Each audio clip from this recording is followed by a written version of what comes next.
Bom dia, todo mundo. Bem-vindos a este evento de lançamento do projeto para a construção da estratégia de fomento dos APLs da sociobioeconomia da Amazônia Legal. É um projeto liderado pela SUDAM, com o apoio do PNUD e executado por um consórcio de empresas de consultoria, certo? Para a abertura oficial, eu vou dar a palavra para o senhor Aron Alcolumbre, diretor de desenvolvimento da SUDAM.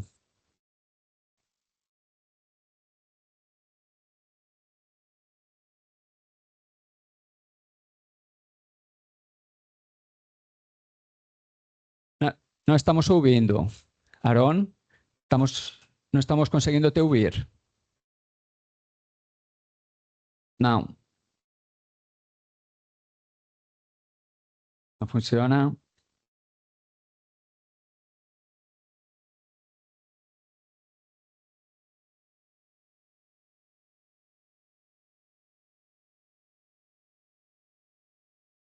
Não.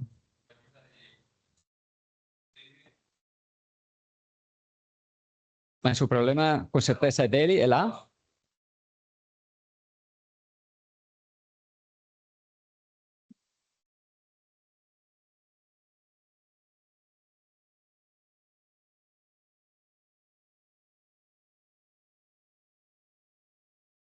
Está funcionando, não.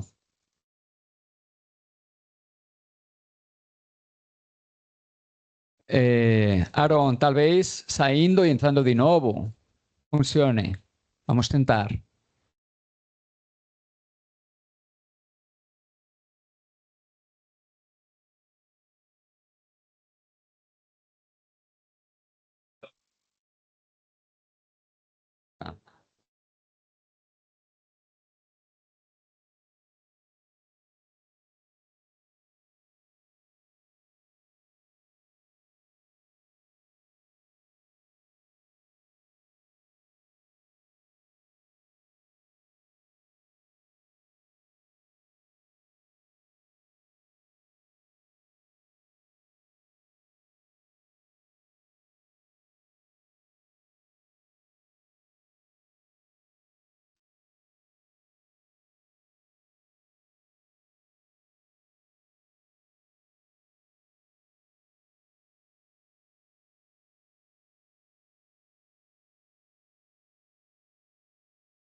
Marcos, coloca o secretário no ponto aí, que o diretor pediu para o secretário começar a falar. Ele ajusta lá. Edgar.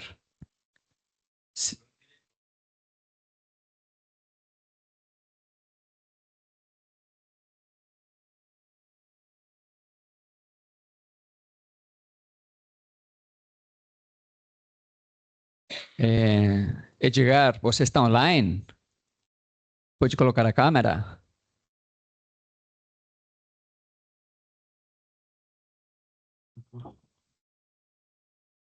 Aron? Oi. Oi, agora sim. Estamos te Sim. escutando, perfeito. Bom, bom dia a todos, bom dia a todas. É um prazer ter todos vocês aí na sede da Sudam. Nós estamos aqui num evento da rede de parcerias do governo federal, então nós precisamos estar presentes em Brasília. Tivemos algumas agendas de integração. O ministro Góes pediu para que a gente desse a palavra dele, tem para a Amazônia, tem para os nossos 9 estados. E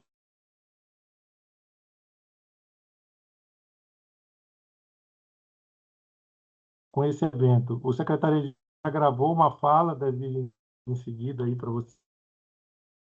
Estou muito contente porque a Amazônia precisa exatamente mudar esse cenário de repetição da história. A história da Amazônia relacionada, por exemplo, ao borracha, ao próprio cacau, foi sempre de exploração da matéria bruta. E uma consultoria dessa vai auxiliar a gente em que a gente possa fazer com que esses produtos da economia da nossa biodiversidade possam ter valor agregado e produzir desenvolvimento real para as comunidades da nossa região. Então, a gente fica muito contente da contribuição do PNUD, a contribuição aí do nosso próprio Ministério, a contribuição muito forte do nosso superintendente Paulo Rocha, que é um de muitas décadas, ele tem mais de 40 anos de mandato público e sempre trabalhou em prol do pequeno produtor, em prol da agricultura familiar. E estamos fazendo, quando nós fizemos no início dessa gestão o plano do Marajó, foi exatamente para provocar essa melhoria nas comunidades regionais da Amazônia. Então, a gente fica muito dessa contribuição. A gente tem aqui, estou vendo que tem gente da Amazônia toda participando, Amazonas, Roraima, estou vendo gente do Amapá, estou vendo gente do Acre. Então, a gente tem representantes de toda a Amazônia, dos 9 estados que a gente representa. São 772 municípios. Claro que a gente não conseguiria ter todos na Amazônia, num evento como esse. Mas a gente percebe a importância dele quando a gente vê PLAC aí participando, as secretarias estaduais, as assistências técnicas, que realmente são fundamentais nesse processo. A gente tem uma relação muito até com as EMATEs dos estados, e então isso tudo vai auxiliar nesse processo. Espero que a cluster possa provocar bastante esses atores regionais para que eles participem efetivamente, principalmente a sociedade civil organizada. Participe dessa consultoria, que foi o papel inicial dela, foi exatamente colocar todo mundo na mesma mesa, governo federal, governo estadual, governo municipal e principalmente a sociedade. Então, eu agradeço a presença de todos, vou participar aqui até o final e gostaria de deixar aí a palavra com vocês para vocês darem início às atividades. E logo em seguida aí o Henrique Salma vai conduzir para que coloque o vídeo do secretário da Secretaria de Desenvolvimento Regional aqui de Brasília.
Vou dar a palavra para a Cássia Fernandes, para representante do PNUD, para dar as boas-vindas.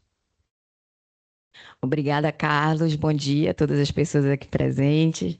Eu me chamo Cássia Fernandes, coordeno o escritório local do PNUD, que é parceiro da Sudan desde 2021, nesse projeto de fortalecimento institucional, no qual a gente colabora com a Sudan em várias atividades, em várias frentes, desde capacitação, em construção de programas como o PRDA, capacidades governativas dos entes subnacionais e, de fato, essa atividade era uma das mais esperadas por nós, por saber entender a importância do fortalecimento dos arranjos produtivos locais na Amazônia para o desenvolvimento territorial e não só das localidades, mas dos estados, da região amazônica e do nosso país também, principalmente num cenário em que esses arranjos produtivos, eles são ecossistemas econômicos locais que não estão mais isolados, né? Eles se conectam a esses cenários nacionais, mas também internacionais. E pela importância que eles têm para a redução das desigualdades, para gerar oportunidades de acesso para as comunidades, sobretudo as mais vulnerabilizadas. Mas também não só por isso. Diante desse cenário de emergência climática, estamos em vias do El Niño mais grave. Como pensar formas de preparar esses ecossistemas produtivos locais para estarem prontos para questões climáticas, para desastres, para possíveis impactos diretos nas suas comunidades, nas suas produções. Então, minha fala é muito rápida, porque realmente, quando esse projeto, quando essa atividade foi pensada, foi sempre pensada no foco em ouvir aqueles que realmente vivenciam e que podem ajudar, cooperar com que a Sudan construa, tenha um projeto de fortalecimento que atenda às necessidades, principalmente daquelas pessoas que estão na ponta, conduzindo e carregando esses ecossistemas produtivos. Que a gente tenha um bom trabalho e obrigada.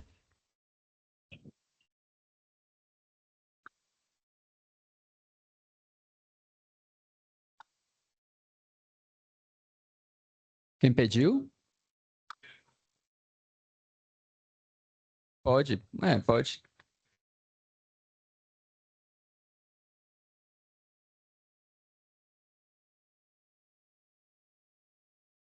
Tá, então pode passar. Vamos ver se escuta.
Bom dia, pessoal, tudo bem?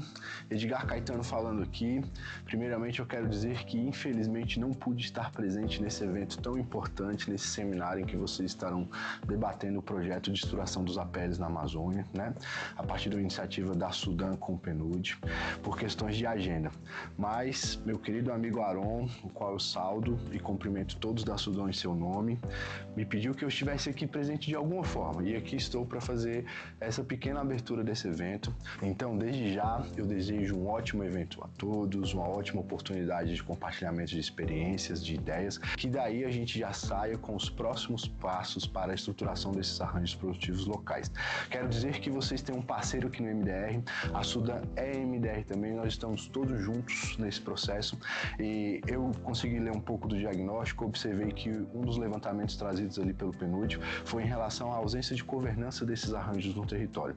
Então eu quero dizer para vocês que contem com o nosso programa Rota de Integração Nacional, que é um programa de governança de arranjos produtivos locais para que a gente avance, para que a nossa Amazônia ganhe cada vez mais destaque, a gente leve desenvolvimento regional, economia produtiva e que os nossos produtores voem cada vez mais longe, como recentemente nosso produtor da Amapá, que teve a oportunidade de comercializar 5 anos de sua produção de açaí em pó para a China. Então contem conosco e que brevemente nós possamos estar juntos para discutir esses próximos passos. Um ótimo dia a todos e um excelente evento. Muito bom. Então, agora depois da abertura oficial, vamos a apresentar o projeto. Podemos colocar a apresentação na tela? Por favor.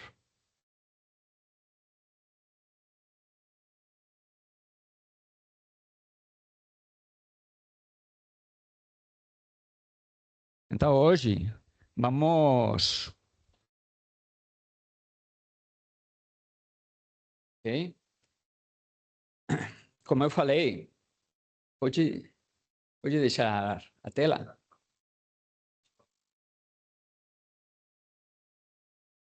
Tá. Bom, como eu falei, estamos fazendo o lançamento do projeto para a construção da estratégia de fomento dos APLs da sociodiversidade na Amazônia, certo? Projeto da Sudan com apoio do PNUD e dos outros atores regionais. Projeto executado com a colaboração da Cluster Consulting, do NAEA, da Universidade Federal do Pará e do ISTB. A gente já fez a abertura, agora vamos falar um pouco sobre os APLs, as políticas de APLs no mundo, no Brasil, na Amazônia, porque a gente tem um histórico de mais de 20 anos de trabalho com APLs no Brasil. Só que no mundo, o histórico já é de 35 anos e continua sendo aplicado como instrumento. Então, a gente tem que entender todo esse contexto global das políticas microeconômicas para ver que realmente é um instrumento muito potente e que, por isso, o PNUD, os ministérios, a Sudan, trazem esse instrumento de volta para a sua aplicação, ok? Veremos isso, teremos uma mesa redonda também, com 2 casos de sucesso, 2 APLs ou 2 polos das rotas de integração. As rotas de integração também é uma estratégia de fomento de APLs, só que para todo o Brasil, para os territórios que a Política Nacional de Desenvolvimento Regional identificou e priorizou. Depois, apresentaremos o projeto especificamente, quais são os objetivos, qual é a metodologia, o passo a passo, certo? E os resultados esperados. Ok, estamos trabalhando, mas o que vamos ter no final deste projeto, especificamente? Depois veremos os resultados iniciais desta primeira fase que estamos trabalhando e próximos passos e fechamento. Então, eu acredito que vai ser uma jornada hoje bem interessante. Temos um pouco de tudo, do global ao local, aos primeiros resultados, certo? Então, vamos para um resumo das políticas e estratégias de fomento dos APLs. O que é um APL? É a mesma coisa que um cluster? APL, Arranjo Produtivo Local, se fala no Brasil, mas o conceito global é cluster. Então, se vocês querem entender o que é feito no mundo, procurem por cluster, certo? É a mesma coisa. Os APLs são aglomerações de empresas ou atores produtivos, associações, cooperativas, produtores, junto com instituições de governo, instituições de apoio que estão concentradas no mesmo território e estão no mesmo negócio, o setor de atividade. E por estar no mesmo território, no mesmo negócio, existem interações e eles têm desafios comuns. Isso que faz que seja interessante trabalhar com eles, porque eles têm os mesmos desafios e existe uma aglomeração muito grande num lugar determinado, ok? Isso é o que nos dá esse objeto de trabalho, o que vai nos dar resultados, as condições para obter resultados trabalhando com eles. Então, o mais importante é que exista uma interação. Quando a gente trabalha, isso é uma realidade natural. E quando você trabalha com o APL, fomenta essas interações, essas relações, você acelera os resultados. Você potencializa os resultados das instituições que trabalham com eles ou dos esforços dos atores. Isso vamos explicar. Então, por isso, é um instrumento potente. Por exemplo, em Minas Gerais, tem uma APL de referência, que é a APL de calçado de Nova Serrana. Ok? Já muito estudado, muito falado, a gente já trabalhou lá. Mais de 1.000 empresas de calçado, lá, em Nova Serrana. Aqui, em Belém, não tem 1.000 empresas. Nos outros municípios, não tem 1.000 empresas de calçado. Então, tem uma concentração especial lá, em Nova Serrana. Por isso, lá é uma APL. Porque tem uma concentração, porque estão no mesmo negócio que o do calçado, porque estão interconectados, tem uma governança lá forte, o sindicato empresarial lá tem mais de 500 empresas associadas, das 1.000. Então, tem uma governança forte. E porque eles estão orientados a um mercado que não é local, nacional e internacional, e eles competem. Então, isso é o que define o APL. Ok? E existe um nível de competitividade. Quando estamos falando de APLs, não estamos falando de organizar a produção básica. Estamos falando já de ir para um patamar de competitividade, onde vai ter produção, organização, mas também inovação, tecnologia, que é o que realmente vai agregar mais valor para dar uma transformação, ok? Então, rapidamente, quais são os benefícios de trabalhar com os APLs? Como eu já falei, é uma unidade de trabalho com interesses comuns, que nos permite construir uma visão estratégica nacional e mundial. Como vai concorrer o APL no Brasil ou no mundo? Tem que ter uma estratégia. Isso é fundamental para o APL. Isso é a base do desenvolvimento dos APLs no mundo. O APL de biotecnologia ou de biomedicina de Boston, eles têm uma estratégia do que eles querem ser no mundo. O APL de software de mobilidade de Barcelona, eles têm uma estratégia do que eles querem ser no mundo. Então, os APLs têm que ter uma estratégia, porque isso é o que vai dirigir os esforços das instituições e dos atores para o desenvolvimento. Tem que ter objetivos. E o APL permite cooperar para melhorar as condições de competitividade e de sustentabilidade. Dentro das empresas, ou com os produtores, ou cooperativas, e também do entorno, ok? Os APLs nos permitem colaborar com o governo e instituições de desenvolvimento, aproximando eles da realidade produtiva e melhorar a eficácia das políticas microeconômicas. Qual é a realidade dos APLs hoje? Tem uma instituição trabalhando lá de forma eficiente. Muitas vezes é a Embrapa, ou pode ser o Sebrae, ou pode ser uma secretaria que conseguiu um projeto para esse APL nesse território. Mas vocês vão ver poucos APLs em que estejam todos trabalhando de forma conjunta. Todos colaborando, um para o mercado, outro para a inovação, para a ciência, outro para o setor produtivo. Então, essa coordenação é o que vai trazer um salto de competitividade. Parece básico, mas é o que faz a diferença. E não acontece. Ok?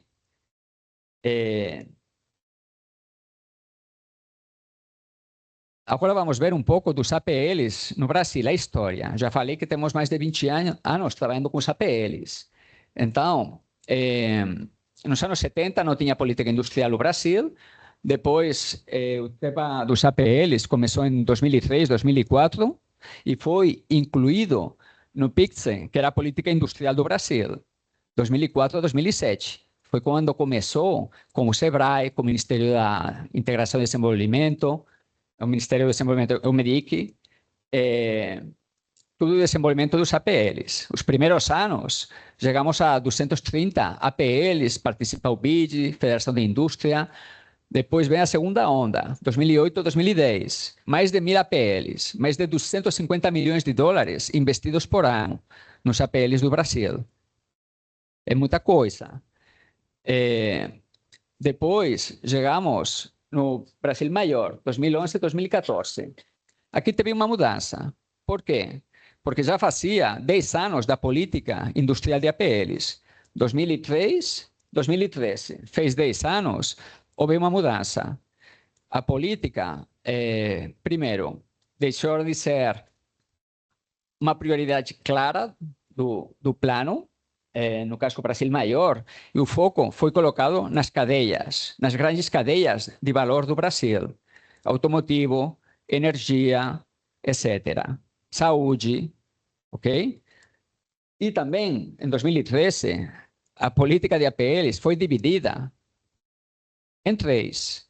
BNDES ficou com as APLs sociais, o SEBRAE com MEDIC ficou com os APLs industriais e o Ministério da Integração e Desenvolvimento Regional ficou com APLs de agroindústria, de agro, mas para os territórios de desenvolvimento. Então, houve essa divisão e depois eles continuaram esses caminhos. Bom, veio a crise de 2015, não sei se vocês lembram, eu lembro bastante dessa crise.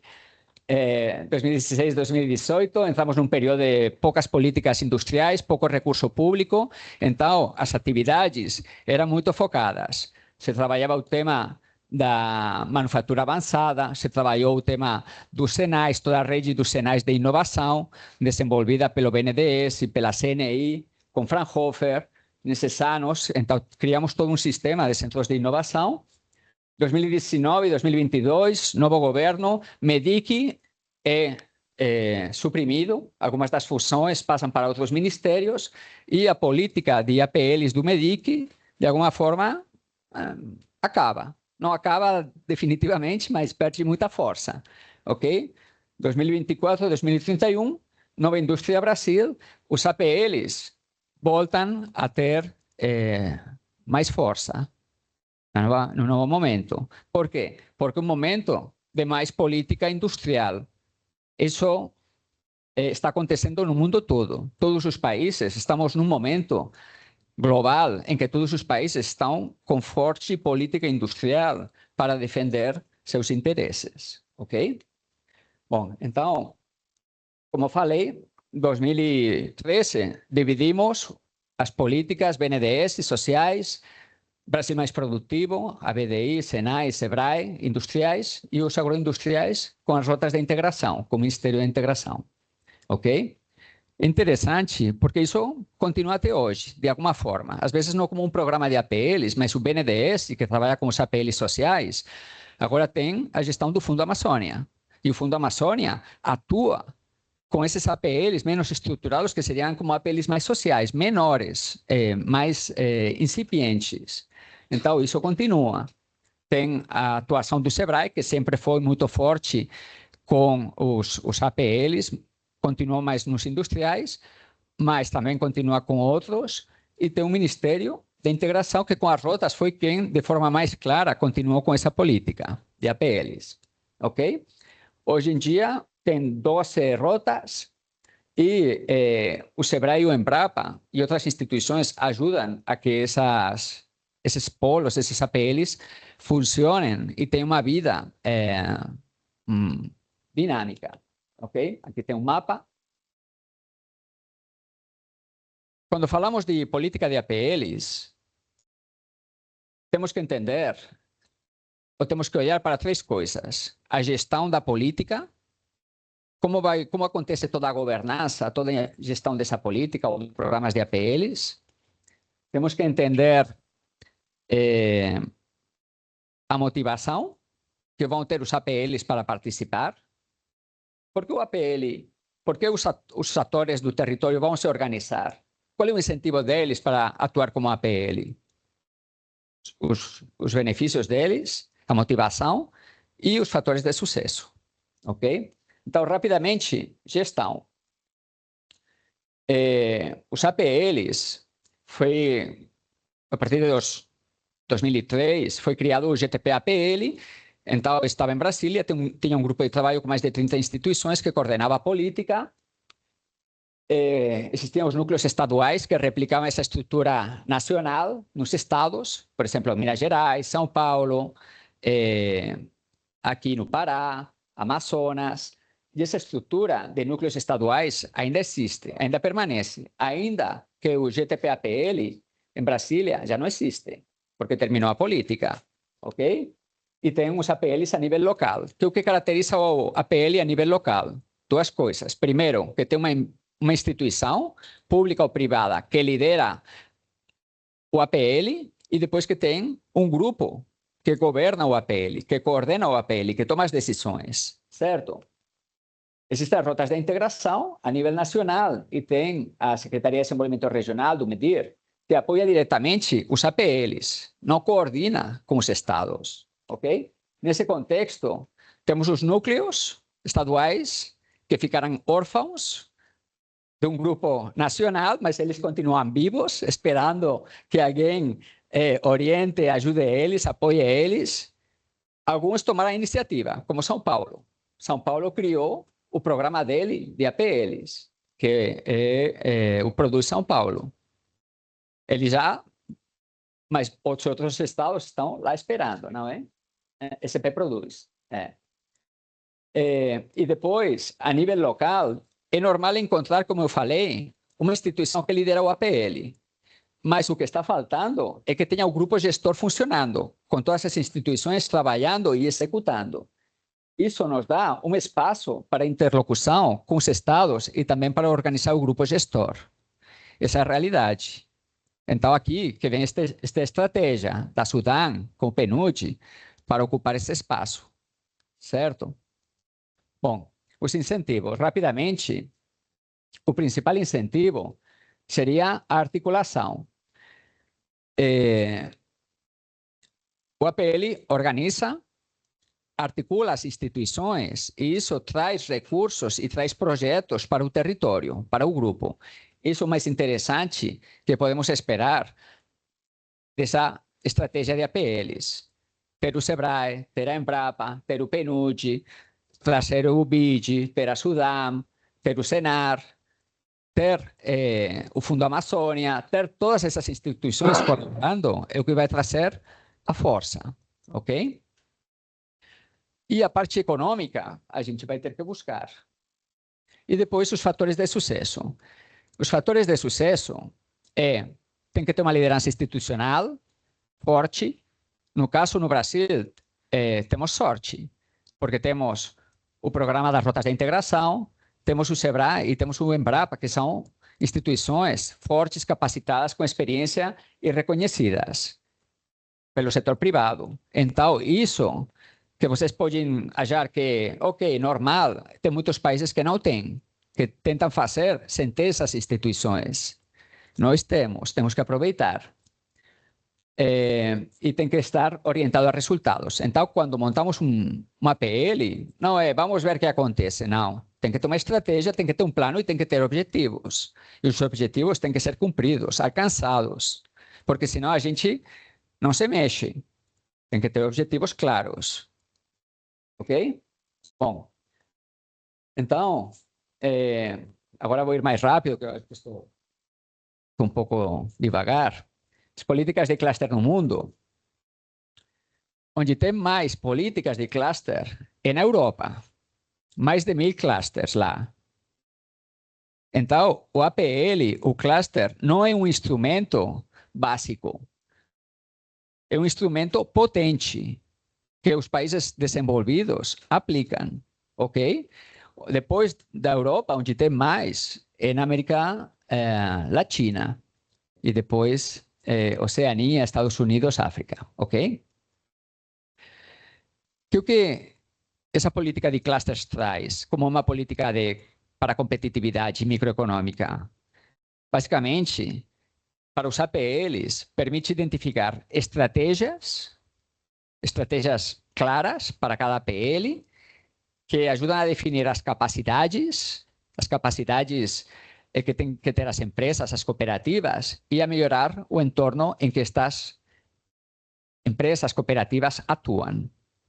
Na Amazônia, existe um grande problema de infraestrutura logística, de energia, existem vários problemas. Então, o APL pode ajudar a priorizar e articular melhoras do entorno que afetam aos produtores. Ok? Bom, como estão os APLs na Europa, que é o lugar onde aplica mais a política de APLs? A Europa lançou um programa que é o Horizon, que é de especialização inteligente, para investir recursos para pesquisa, para inovação, para acelerar a competitividade europeia, que está ficando atrás da competitividade asiática e americana. Então, eles lançaram em 2012, 2020 o Horizon e eles colocaram lá 80 bilhões de euros. Para quê? Para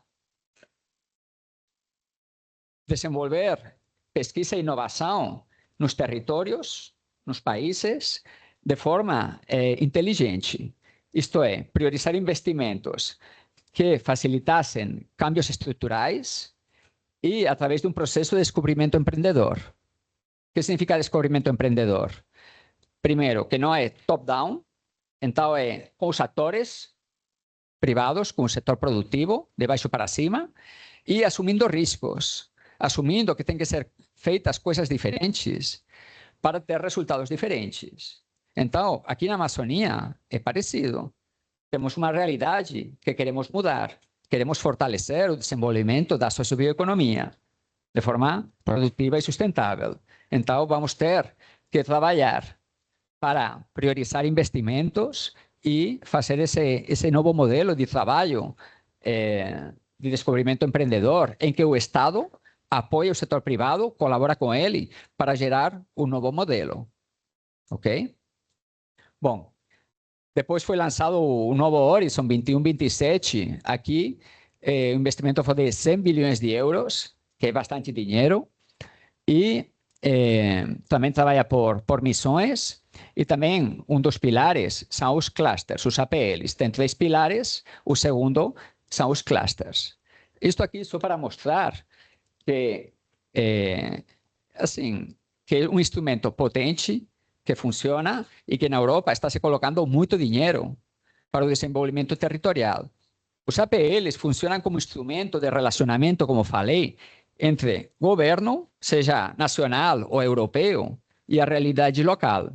Nos anos 90, era para melhorar a qualidade, a produtividade. Depois veio as exportações, depois veio a inovação. E agora vem a inovação e a pesquisa profunda para competir no mundo. Então, são etapas que foram sendo construídas com os APLs. Certo? Bom, na América Latina, como estamos? Existem vários países que trabalham com APLs, a Colômbia, o México, o Brasil e o Chile, ok? E temos referências também na Europa, na Espanha, a política de clusters da Catalunha, do País Basco, são referências, começaram no ano 90. Temos Dinamarca, Noruega, Alemanha, França com os polos de competitividade. Então, cada país tem seu modelo. Nós vamos ter que desenvolver o nosso modelo aqui, para a Amazônia. Bom, e esses modelos vão da liderança pública à liderança pública-privada à liderança privada. No Chile, um modelo mais liberal, é um modelo mais de programas, não tem tanta sustentabilidade do programa. Em geral, na América Latina, é um sistema público-privado. Por quê? Porque o privado ainda não está estruturado, não é forte o suficiente para fazer sozinho. Se você falar para as cooperativas da Amazônia, as associações, fazer o APL sozinhas, elas não vão fazer. As instituições que têm que liderar, trazer o setor privado, os produtores, o setor produtivo, para depois, com o tempo, eles liderar, que é o que acontece na Europa. Na Europa, os APLs são instituições independentes, associações, e elas articulam, organizam com o governo e procuram diferentes políticas do governo. Ok? Bom, então eu me estendi um pouco, mas eu acho que é importante para entender o que são as políticas de APL no Brasil, no mundo, e na Amazônia. Na Amazônia, temos 11 polos das rotas de integração atuando, 2 deles aqui, presentes, e temos esforços da primeira etapa, 2003, 2013 também, do SEBRAE, de diferentes instituições que trabalharam os APLs. Então, temos esse histórico. Agora vou passar a palavra para o Danilo, para liderar aqui uma discussão, mesa redonda, sobre esses casos de sucesso. Bom dia a todos. Agradecer aqui a presença de todos, agradecer a Sudan pela iniciativa, né, desse projeto, agradecer ao Carlos aí pela liderança do processo todo, da Cluster. Assim, a gente tem 20 minutinhos, mais ou menos, né? Coisa bem curta, mas a ideia que o Carlos me pediu aqui é a gente contextualizar um pouquinho a relação desses polos, né? Que vocês lideram, no caso, o Guilherme, né? Pela Embrapa, Pedro Paulo, né? Que é da Cofruta, que são os líderes dos polos de dois programas de rotas de integração do Ministério da Integração, né? Um ligado ao açaí e outro ao cacau. Então, eu vou rapidamente fazer, antes de passar a palavra para vocês falarem um pouquinho. O objetivo é vocês falarem rapidamente sobre quem compõe na linha do que o Carlos falou, né? Quem é que compõe essa aglomeração? Quem são os atores que estão dialogando com vocês? Como tem funcionado efetivamente as ações que o polo tem desenvolvido? E o que eu vou contextualizar um pouquinho, pegando um pouco o gancho que o Carlos colocou, é que lá quando, em 2003, né, o governo brasileiro começa a implementar a política dos arranjos produtivos, como ele disse, né, muito inspirado na ideia dos clusters, mas houve uma grande discussão aqui no Brasil, né, da necessidade de adaptação desse conceito de clusters, e daí surge o conceito de APL, né? Então se formou na época uma rede muito importante, que eu acho que se a gente entender ela, a gente não entende como é que se estruturou, inclusive a política da Sudan na época, na ADA, antiga ADA, de institucionalização numa política de APLs, que é a Rede CIST, né? A Rede CIST é uma rede de pesquisadores no Brasil, liderado pelo grupo da UFRJ, e aí que nós entramos, né? O professor Francisco de Assis Costa era um membro muito ativo da Rede CIST, e desde 2003 tem feito diagnósticos sobre o arranjo produtivo do açaí aqui no Pará. Na época, o açaí ainda engatinhando, começando os primeiros sinais, aí falou, temos que estudar o açaí. E aí foram feitos vários relatórios e estudos para a Rede CIS, e ele acompanhou esse trabalho, depois a política, como o Carlos falou, vai para o SEBRAE, se desenvolve, e até que, quando o Ministério da Integração desenha a política da rota, na época também, com o apoio da Rede CIS, que se faz um diagnóstico que vai dar o pontapé inicial para o rota de integração, né? E aí, no caso, se inicia com a rota do açaí, né? E depois, agora está em discussão exatamente o desenvolvimento da rota do cacau, né? Isso. Bom, então é só dar esse contexto, dizer que o programa de rotas ele já é pensado no sentido dessa adaptação do conceito de cluster para a realidade brasileira e, no caso nosso, mais especificamente a realidade amazônica, né? Onde a gente não ficou muito claro naquela época que não é possível falar de arranjo produtivo, de clusters na Amazônia sem levar em consideração a base rural dessas conexões industriais, né? Então, grande parte dos clusters industriais da Amazônia, que são relevantes para uma estratégia de desenvolvimento regional, partem de uma base rural.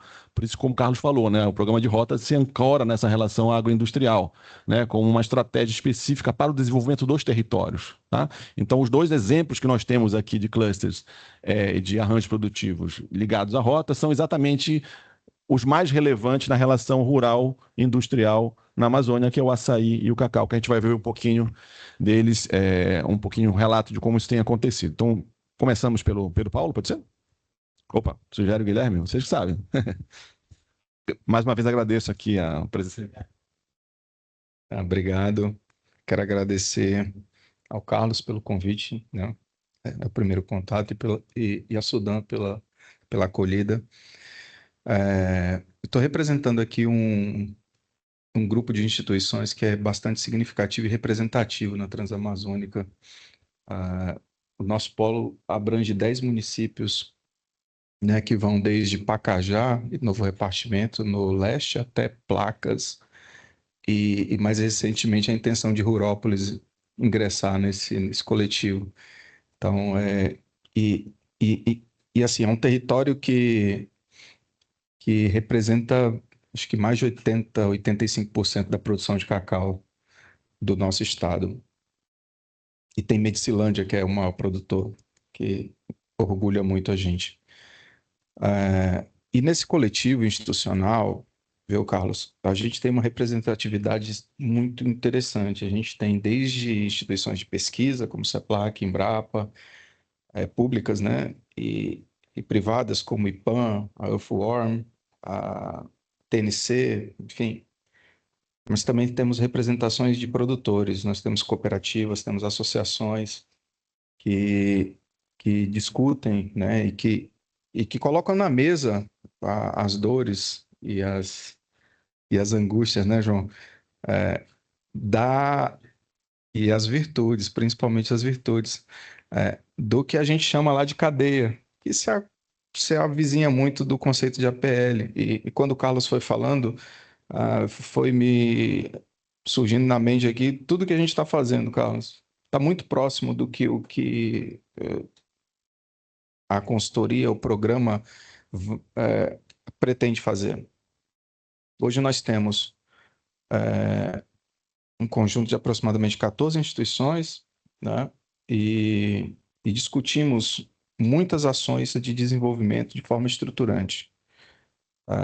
Eu posso citar aqui 4 eixos, né? A gente tem algumas propostas no eixo de inovação e pesquisa aplicada, que dialoga com os produtores. A gente já tem ações de capacitação, que uma delas, inclusive, foi financiada pela Sudan, onde foi capacitado pela CEPLAC 30 técnicos lá na Transamazônica, bem no começo, na gênese do nosso polo. Temos ações que a gente pensa de produção e de inteligência de dados. Nós acreditamos que conhecer a nossa cadeia, o nosso APL é fundamental.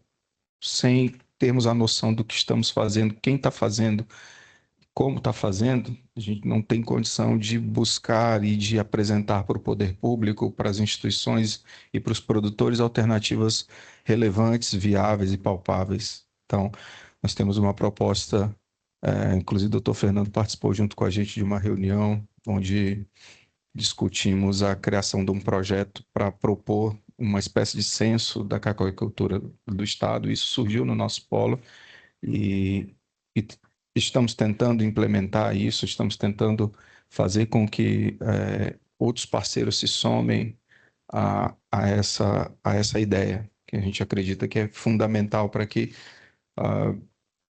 tenhamos uma base comum de informação da cacauicultura, né? Aproveitando todo o conhecimento, todo o cabedal de informações que a CEPLAC tem, aproveitar a expertise de coleta, de tratamento de informação que o IBGE tem. A Embrapa muito recentemente e ainda está fazendo um trabalho de mapeamento dessas lavouras. Então, fazer com que essas informações dialoguem e se transformem em inteligência para o APL, né? E outras coisas que, né, a gente vai ter agora, iniciando hoje o festival, Quinto Festival de Chocolate. A gente acredita que estratégias de mercado e de valorização do que está sendo produzido lá também são fundamentais. Hoje nós temos uma iniciativa que é chamada de Rota Turística do Cacau, que é uma iniciativa muito boa, mas que precisa ser potencializada para dar visibilidade ao nosso polo, à nossa cacauicultura, aos nossos atores locais, né? E tudo isso a gente tem hoje traduzido numa carteira de projetos do nosso polo, né? Que foi pensado, que constantemente é debatido, né? Nas nossas reuniões, mas que a gente enfrenta alguns problemas. Você falou que o diagnóstico inicial do PNUD falou que os APLs na Amazônia têm um problema de governança, né? E não só de governança, você também tocou no assunto de como é que as instituições, os atores vão se sentir parte desses processos e vão se sentir atraídos a participar. A gente tem um problema muito sério de participação das instituições e dos atores, né? A gente tem uma lista de 14 membros e que nem todo mundo participa. Em 2022, nós fizemos uma reunião onde o MDR estava presente, né, na figura do representante do programa, que era o Tiago, à época, onde nós reformulamos todo o comitê gestor, né? Chamamos as instituições a se manifestar e dizer, ó, quem quer realmente participar, quem não quer vai sair, enfim, a gente deu uma enxugada. Então, temos alguns desafios. para mim? Água. Temos alguns desafios, né? Antes de tudo, institucionalizar a governança. Até o presente momento, nós não temos isso institucionalizado dentro do MDR. Esse é um ponto fundamental, né? O segundo ponto é fazer essa revisão mais profunda da carteira de projetos, né? Pensando no que é realmente relevante, no que o que é execuível, o que não é, né? Concluir algumas entregas. Nós temos alguns projetos em andamento, né? Um deles é financiado pelo próprio MDR através de um TED. Outro estávamos discutindo com a própria Sudan, não sei se vocês tiveram contato com a Elaine. A gente chegou a construir um TED, mas acabou não saindo do papel para fazer um evento de inovação tecnológica, né? Enfim, o polo foi reavivado e precisamos de apoio. Temos a estrutura que o APL está se propondo a fazer, tá? Estamos dispostos a contribuir. Afinal de contas, a ideia do polo é fazer com que a cadeia produtiva, o APL do cacau, seja potencializada. Acho que é isso. Obrigado, Guilherme. Bom, então passo para o Paulo. Agora sim. Ok, gente, bom dia. Agradecendo a Deus por esse momento, em primeiro lugar, e em segundo, o convite que nós recebemos, né, pela Sudan, nosso amigo Luiz, que faz parte desde o início com a gente, Carlos, né, Marcelo, o pessoal aí que estão engajados, e a todos que estão aqui, que para nós é importante falarmos da organização, que tudo passa, né? Todo e qualquer projeto, ele perpassa sempre pela questão organizacional, pela questão de gestão. Então, se hoje nós estamos fazendo parte desse processo, é porque nós temos a vontade de que realmente as coisas dêem certo, né? Isso já faz algum tempo, já faz alguns anos. E aqui eu quero agradecer, né, para falar um pouco da Rota do Açaí, que iniciou lá em 2014. Desde então, nós ficamos discutindo e em 2017 nós assumimos a coordenação e as coisas começaram a andar, né? Deram certo.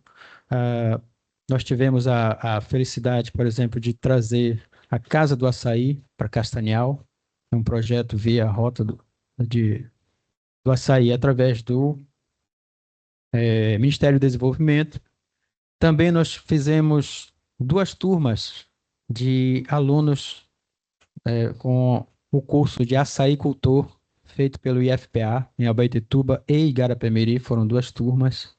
Aquilo ali foi um momento muito bom, porque nós envolvemos os filhos dos produtores, né? E os produtores também.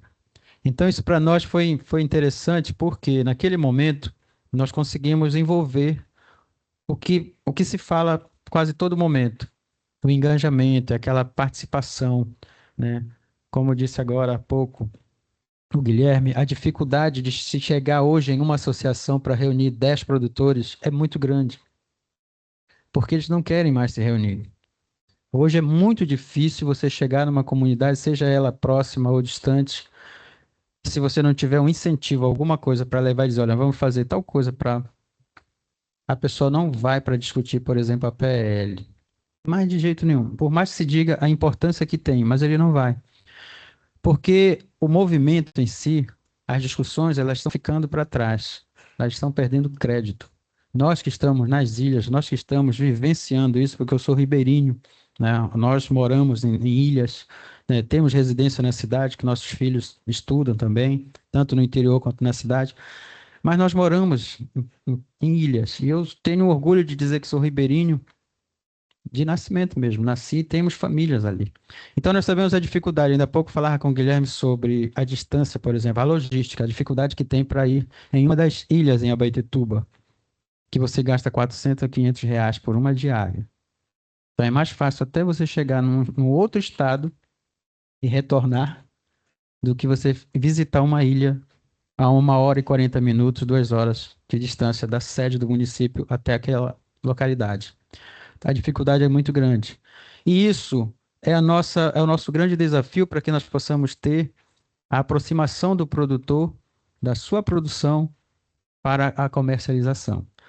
E nós defendemos muito a questão da logística, né, do apoio através das nossas discussões, né, das APLs, para que possamos fortalecer essa grande dificuldade que nós vivenciamos, que é o escoamento da produção. A chegada até o produtor da assistência técnica. É muito difícil. Você faz assistência técnica. Tá aí, eu falei ainda há pouco das turmas que nós formamos, e a dificuldade foi que eles se mantivessem naquela localidade, para colocar em prática seus conhecimentos.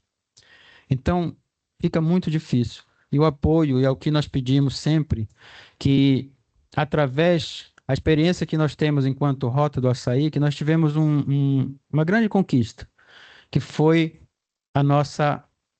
os nossos projetos, né, através de uma conferência, nós conseguimos colocar em prática. Então, isso aqui é realidade.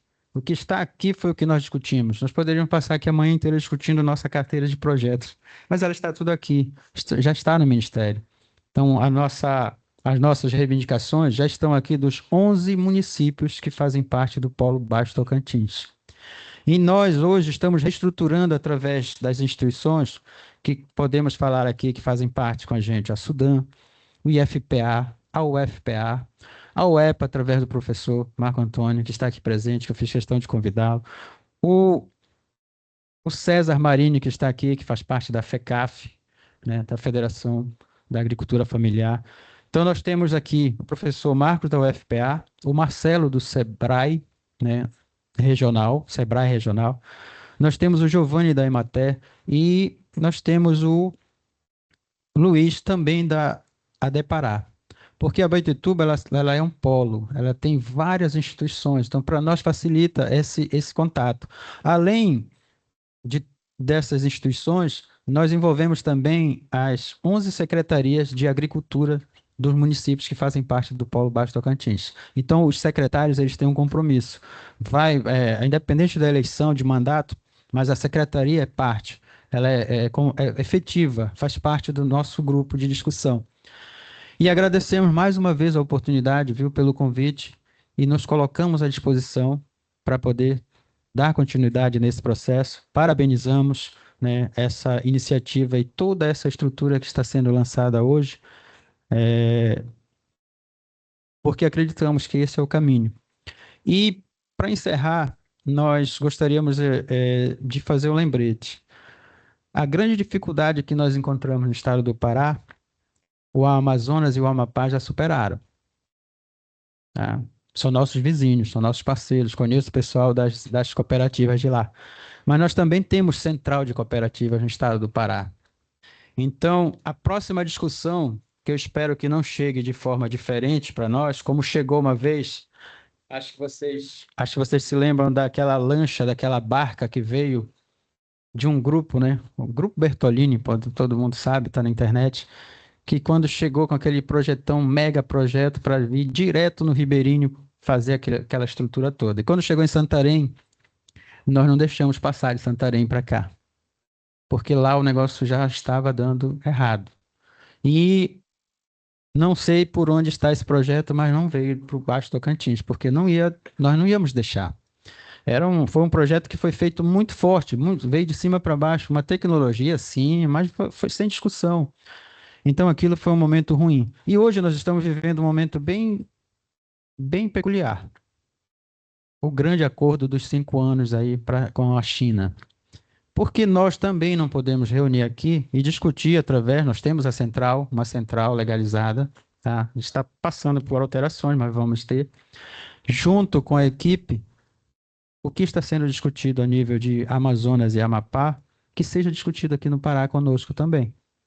Porque vai ser muito difícil nós ficarmos de novo observando quando se formar um grupo e dizer, tá pronto, tá aqui a cartilha, vocês vão ter que estudar agora nela. Não. Nós temos que participar dessa parte também, da construção dessa cartilha, como nós participamos desta cartilha aqui, que foi a Conferência Nacional das Rotas de Integração, e nós fizemos parte. E toda a nossa demanda está aqui, e algumas já estão acontecendo. E nós gostaríamos que essa parte agora de discussão de central, de comercialização do açaí, passasse por esse momento, e eu peço a ajuda de vocês aqui, né, ajuda da Sudam, da Superintendência da Sudam, através do nosso amigo Paulo Rocha. Por quê? Porque, como disse ainda há pouco, acho que foi você, Carlos, os anos que ele tem de experiência, né, aqui, então acreditamos muito que essa experiência também seja colocada em prática agora em favor da cadeia produtiva do açaí. É um apelo que nós estamos fazendo aqui para que nós possamos discutir enquanto Baixo Tocantins, Marajó, Nordeste Paraense e o Tucuju, que faz parte também da rota, né, dos 4 polos da rota do açaí, para que nós possamos chegar a um ponto de participar, de fazer com que o nosso açaí seja certificado. O primeiro passo é esse, tá? Aí eu peço para que nós possamos também levar essa discussão, porque com a certificação dos nossos produtos vai ficar mais fácil discutir a comercialização e a gestão. Peço a ajuda dos senhores para que nós possamos fazer a gestão compartilhada para que esse projeto continue dando certo. Muito obrigado e um bom dia para todos. Bom, obrigado, Pedro Paulo, obrigado, Guilherme, mais uma vez. Eu acho que serviu o objetivo dessa mesa rápida aqui, era exatamente situar um pouco a experiência de vocês, né? A experiência a partir do Ministério da Integração, do Rota de Integração. Eu acho que eu queria também rapidamente dizer que esse momento é um momento interessante para dar essa visão local, né? A realidade local, e agradecer a presença de pessoas muito importantes dentro dessas construções. O Fernando Mendes, da CEPLAC, tem um papel fundamental nas discussões sobre o cacau, né? Agradecer também o Paulo aí da Sobil, porque eu queria falar um pouquinho, eu vou passar a palavra rápido para o João Batista, mas só dizer que o Carlos falou, mas tem um momento novo, interessante, que o projeto busca dar conta, né? Que é essa conexão entre a questão do APL com a sociobioeconomia. Então, entendendo que esse é um momento novo, um momento interessante, onde todos esses desafios que estão sendo colocados aqui se colocam no outro patamar e também com novas possibilidades de articulação, de fortalecimento desses arranjos, né? E aí, por isso que a presença do Paulo, que é o líder da Sobil, que é uma associação de empresários ligados à sociobioeconomia, também tem um papel muito importante na construção desses arranjos. E aí eu dou a palavra rapidamente para o João Batista, que é o nosso secretário da Agricultura Familiar, que é uma instituição também central para mim, na articulação de todos esses arranjos rurais aqui no estado do Pará. Tem pessoas na internet? Bom dia a todos e todas. Eu vou ser bem rápido, quero cumprimentar todos que estão pela rede social, na internet, e também vocês aqui. Muitos já são conhecidos, né? Eu quero cumprimentar o professor Danilo e dizer que, assim, nós somos atores sociais que têm processo de atuação em vários momentos, né? Então, muito recente, eu estava coordenador de uma ONG chamada Fundação Viver, Produzir e Preservar, que tem forte parceria com a Embrapa e com todos os arranjos ali na região da Transamazônica. Recebi um grupo de professores discutindo esse assunto e agora estou aqui como secretário de Estado. Mas, assim, não muda muita coisa. O que muda é que nós vamos ter que olhar para o Estado todo com e também se integrando a processos que estão em curso, né? Então, eu fiz questão de passar aqui e dar um pouco essa palavra para vocês, porque nós, inclusive, temos um memorando de intenções com o PNUD, aqui a Cássia, que está aqui, e nós temos o interesse de dar continuidade a essas tratativas para que a gente possa colocar em terreno uma parceria mais efetiva e mais forte da Secretaria de Estado de Agricultura Familiar. Na Secretaria nós temos um plano estadual de desenvolvimento rural sustentável, e essa política dos arranjos produtivos locais, ela está inserida na estratégia de implementação do plano, assim como outras diretrizes que ali estão colocadas.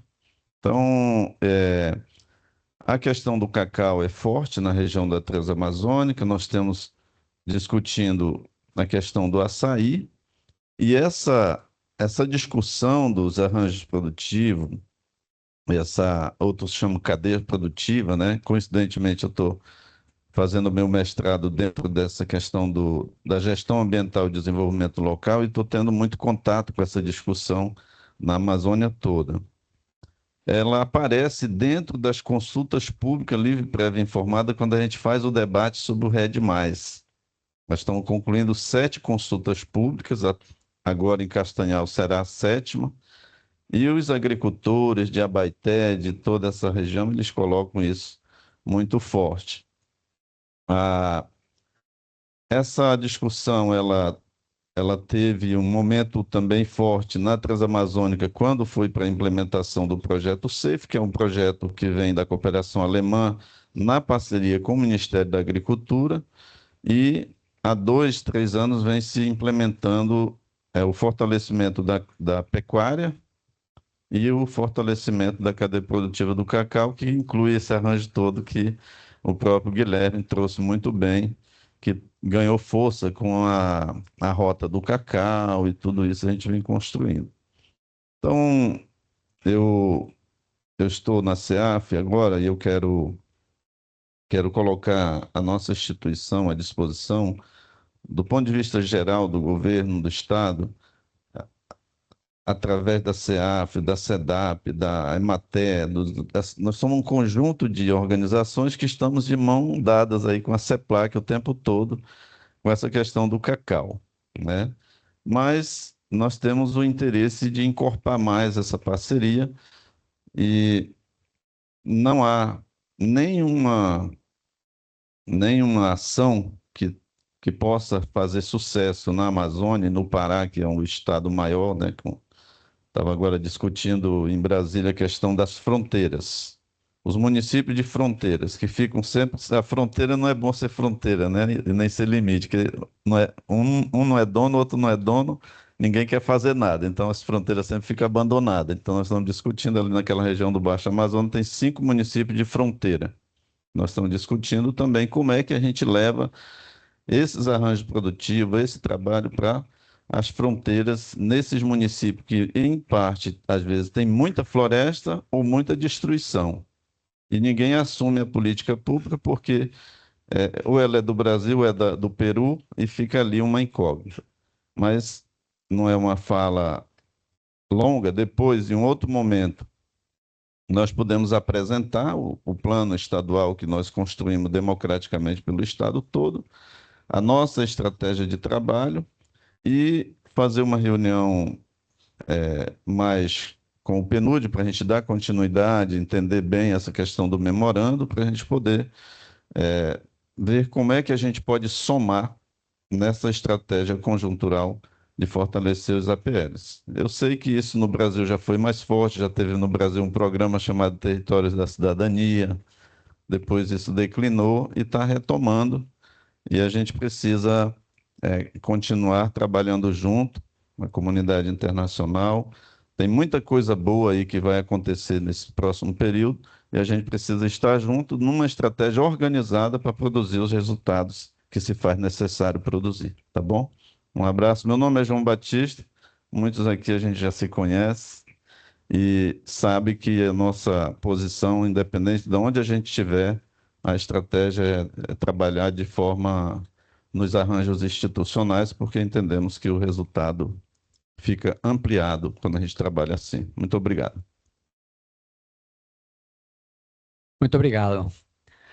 Bom, então, agora vamos continuar e vamos explicar o projeto em si. o que vamos fazer, que é o que estamos fazendo estes meses com este projeto, ok?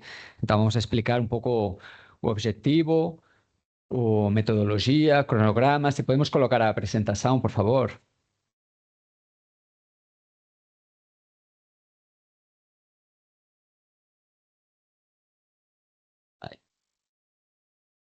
Ok. Então, o primeiro, a equipe. Sem equipe, nada acontece. Então, eu não me apresentei no começo, mas eu sou o Carlos Tarrasson, diretor da Cluster Consulting.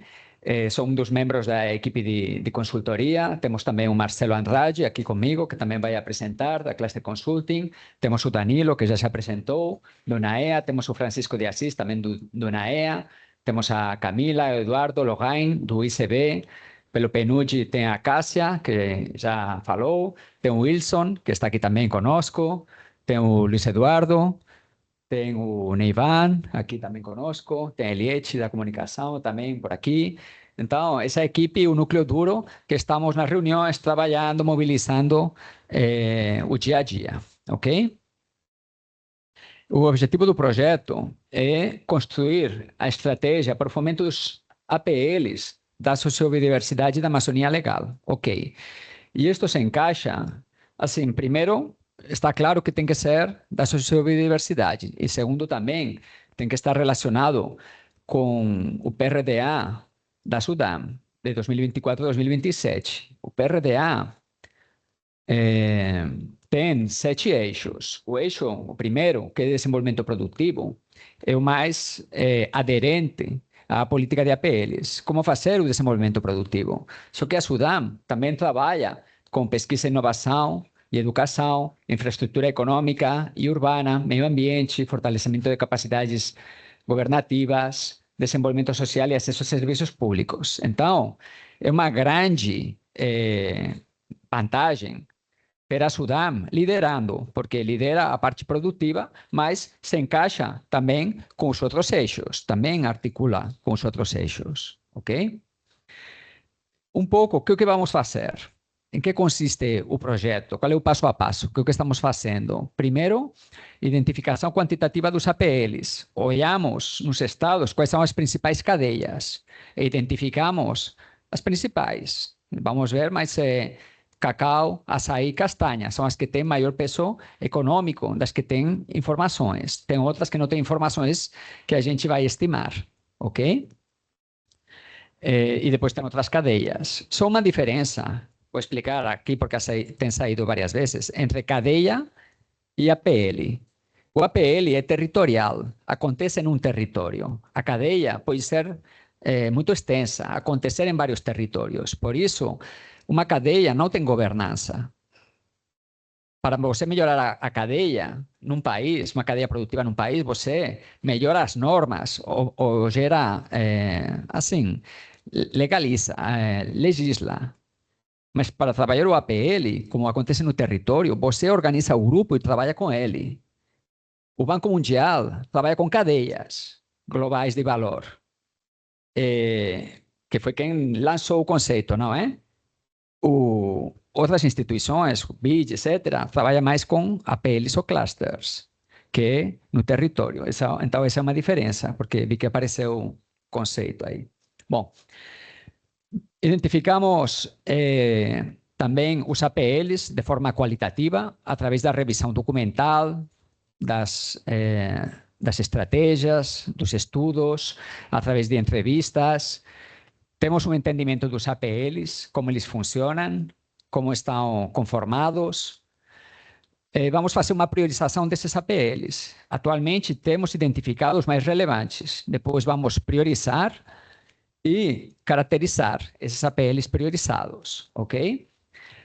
Essa é na primeira fase. Na segunda fase, vamos construir o que seria a estratégia de atuação para os APLs da Amazônia, a estratégia geral. Vamos falar assim, como vamos atuar com os APLs? Primeiro, de forma geral, depois vamos trabalhar com um APL por estado, para fazer um workshop com cada um desses APLs por estado, para entender realmente qual é o momento da estratégia, quais são os desafios, qual é a governança, e com isso terminar de definir como tem que ser essa estratégia para os APLs da Amazônia, tá? Depois, na terceira fase, vamos construir a estratégia de implementação. Isto é, como tem que ser implementado? Qual é o modelo de governança para todos esses APLs e em cada um dos APLs? E como vai se financiar toda esta estratégia? E quais vão ser os compromissos das instituições? E quais são os resultados esperados que elas têm? Então, na fase 3, vamos construir essa estratégia de implementação. Ok, como vamos colocar ela em funcionamento? Depois vamos construir o plano de monitoramento e avaliação e em novembro vamos apresentar os resultados, a estratégia construída de forma geral, ok? Isso é uma forma de apresentar o que vamos fazer. Outra é assim, com plano de trabalho, semana a semana. 5 fases, 39 semanas. Primeira fase, diagnóstico da estratégia. Toda a fase de diagnóstico. Agora estamos na semana 16, estamos fazendo o lançamento, ok? Daqui a 2 semanas, teremos já o diagnóstico. Na fase 2, desenharemos a estratégia. Aí estão desenhados os workshops com os APLs dos estados e teremos em agosto, teremos então já a estratégia geral. A fase 3, definir a implementação. Em setembro, teremos essa estratégia de implementação, o monitoramento em outubro e a apresentação final será em novembro, dia 12 de novembro, ok? Então, para que vocês vejam que todas as atividades estão aí organizadas, os momentos para as entrevistas, para as reuniões, para os workshops, que tem diferentes momentos para isso. Às vezes são reuniões mais institucionais e às vezes são reuniões mais com a base, com o território. Ok. Outra forma de olhar, mais metodológica, é assim, por fase. Aqui explicamos todas as atividades. Não vou entrar no detalhe, vamos ficar mais com os produtos de cada fase. Na fase 1, o diagnóstico. Na fase 2, que teremos os workshops, teremos a definição da estratégia. Na fase 3, implementação, definiremos, junto com as instituições, como tem que ser implementada. Então, a SUDAM está liderando com o PNUD. Mas não é uma estratégia da SUDAM, é uma estratégia impulsada pela SUDAM com o PNUD para colaborar com o Ministério da Integração, para colaborar com o SEBRAE, com a Embrapa, com MEDIC, com MCTI, com MMA, com todas as instituições que têm uma atuação nos territórios. Então, isso vai ser trabalhado de forma conjunta com as instituições, ok? Depois tem o plano de monitoramento. E, por último, temos a apresentação. E sempre com uma comunicação que vamos ir fazendo constante. Agora, como o lançamento, tem os meios de comunicação. Aí, para dar a conhecer a iniciativa. Mas durante o projeto vai ter uma comunicação mais com vocês, que são atores atuantes, por e-mail, por WhatsApp, que estamos fazendo essa comunicação direta com vocês, personalizada. Vocês vão receber as informações de como vai avançando o projeto, ok? Então, resultados esperados. No final, vamos ter essa estratégia. E vocês devem querer saber, mas como é a estratégia? Bom, vamos construir. O que a gente tem claro é que essa estratégia tem que ser para ajudar a levar a um novo nível organizativo e competitivo as principais cadeias produtivas da sociobiodiversidade. Então, é para dar um salto competitivo nas cadeias. Como? Organizando, porque as cadeias são muito grandes. Os atores das cadeias tão grandes não interatuam. Não se reúnem para decidir coisas. São grandes demais. Estão longe demais. Então, os APLs vão ajudar a organizar e a tomar estratégias competitivas. Com sustentabilidade, sempre. Essa estratégia tem que ser uma proposta clara de como a estratégia de fomento se complementa com as outras estratégias de desenvolvimento de APLs ou cadeias. Já existem estratégias no território. como falamos, tem as rotas de integração, do Ministério da Integração, tem o Fundo Amazônia,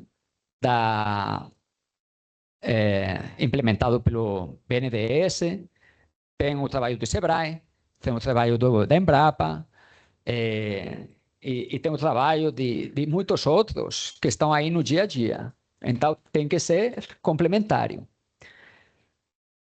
A SUDAM tem que trazer uma função diferencial, como agente articulador e de fomento dos APLs. Isto é uma coisa que saiu nas reuniões que a gente teve, mais de 50 reuniões. As instituições veem a SUDAM como uma força para articular o resto de instituições, para gerar essa governança, e também como agente de fomento, trazer recursos para investir nos APLs, para capturar esses recursos e canalizar também, ok? Temos que construir um modelo de trabalho conjunto com as instituições públicas e do setor privado, e tem que ser um instrumento de competitividade sustentável para cada um dos APLs trabalhados. Então, tem que ter uma estratégia e tem que ter objetivos, como você falou, mas tem que ter os recursos e tem que ter a execução e o acompanhamento e a avaliação.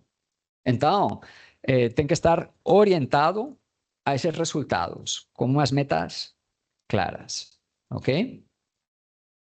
Bom, fui rápido com a explicação do projeto. Se depois vocês têm perguntas, no final vão poder fazer perguntas, tá? Sobre o projeto. Agora eu vou dar a palavra para o Marcelo, que ele já vai nos apresentar as primeiras atividades do projeto, da fase 1, que é onde estamos, e os primeiros resultados. Obrigado. Bom dia a todos.